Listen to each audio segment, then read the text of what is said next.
today we're talking all about how to do these breathing exercises correctly. So if you've been a member of my Facebook group, you've been on YouTube, you've been on Instagram, you know that I use for my mobility work to improve pain and all that stuff, I use breathing exercises. I was first shown this type of technique through Postural Restoration Institute, shout out to them. And then from there, to be honest, I've kind of bastardized their approach to this stuff just to really fit my clientele, myself, and make people train while also still trying to connect the dots with what I think Postural Restoration Institute says, because I think it's very, very valuable what they have, and it's worked well, but again, you kind of have to make stuff fit to your own model and lifestyle in some ways. So this is my approach to how to do these breathing exercises as effectively as possible and get the most out of the movements that you may find online or in my channel. So we're gonna dive into it a bit. I guess we can do a quick overview of what the hell these are in the first place. When we think of these breathing exercises, there's a lot going on,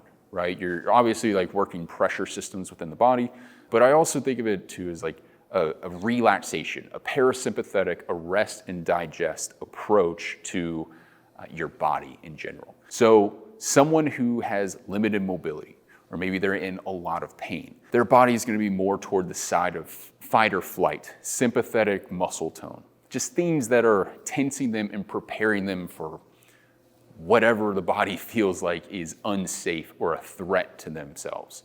So when we look at that, it's like, how can we get them out of this like tense state that is just freaked out into a position of like relaxation, right? They're watching Netflix with their significant other and everything's good and they just got a foot rub and it's just relaxed versus, you're at work and your boss is screaming at you and you're 2 weeks late for a deadline, right?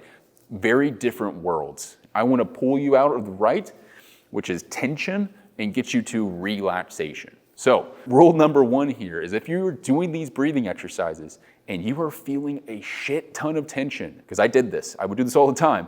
If you're feeling a lot of tension, stop. The number one rule with this is to relax. You have to relax with these exercises. So if you are creating too much tension in your hamstrings, in your abdominals, in your neck, anywhere like that, that's your boss screaming at you, in my opinion. So less tension is more. And that's a really hard concept to realize in this, because sometimes, one, you don't even know you're creating that tension, or two, you're used to doing exercises like where you're getting a lot of feedback, you're feeling a lot of things. So for example, if I do a pigeon stretch, I feel this stretch so much on my right side. That makes me feel like I'm doing the right thing, I'm hitting the target tissue.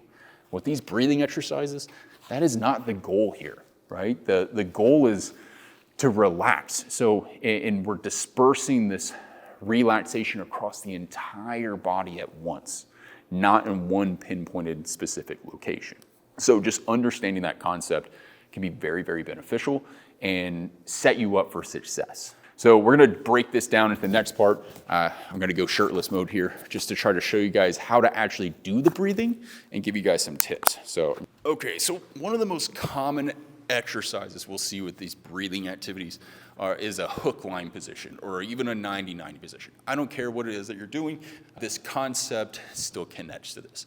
So when we do this breathing, the goal is to create expansion through the entire rib cage, not put pressure into our belly or our stomach, or even these low ribs here that want to flare out. So this is the hard part, because a lot of people want to do these exercises and they exhale everything out, and they're trying to flex their six-pack to get this to work and to hold this tension as they then breathe in through their nose.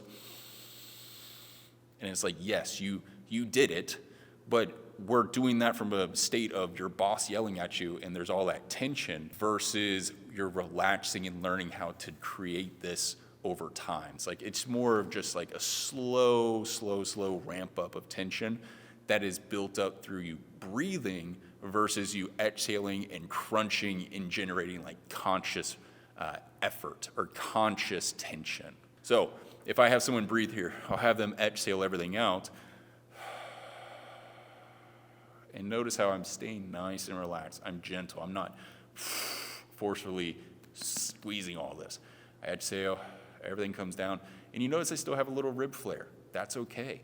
My stomach or my ribs should be closer to the floor at the end of that exhale. I'll pause for 5 seconds, and then as I breathe in, I just want to try to maintain this as best I can. So I'll have people hold their hand here as they breathe in. And the second they start to feel their ribs move or their lower stomach move, that's where they start the exhale again. And this will all come down just a little bit closer to the floor. That's a big difference than people just going everything down, and now it's all like as close as it can possibly get. We're trying to get this stuff to move slowly over time, and by the 5th breath that you do in a row, it's way more flush, everything's in control, and you create that tension through the task of breathing versus the conscious effort of just squeezing everything down. That's kind of principle number 2 there. And I feel this come down, that's great and all, and I can do the pause, and I feel like I'm suffocating a little bit, and that's normal. But then as I breathe back in, and if I start to feel this like all move very quickly, like within the first 2 seconds of my breath, and I need to start another exhale, you're gonna feel like you got nothing to exhale out. And that's where people get freaked out. So they're like, oh shit, what do I do? Exhale. And then they're in this suffocation mode. That's not a bad thing. That's actually a good thing in my opinion. You need to be in that state of exhalation longer, but that may mean that you can't do 3 sets of 5 breaths, right? You may need to break this up a little bit. But for you and that person who is having trouble getting air back in without their stomach or their ribs flaring, the goal isn't to squeeze this harder to control it. It's more just staying in that exhaled state longer, right? So just trying to get used to it, trying to get your body used to that and decrease that reflex of wanting to bring everything back in.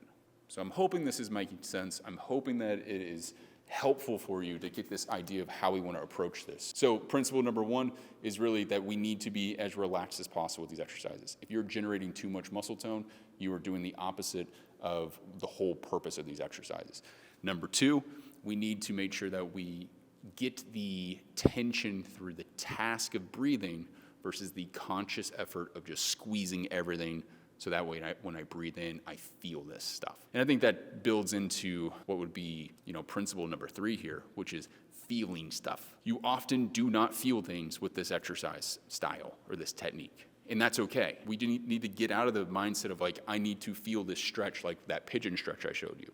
That is not the case.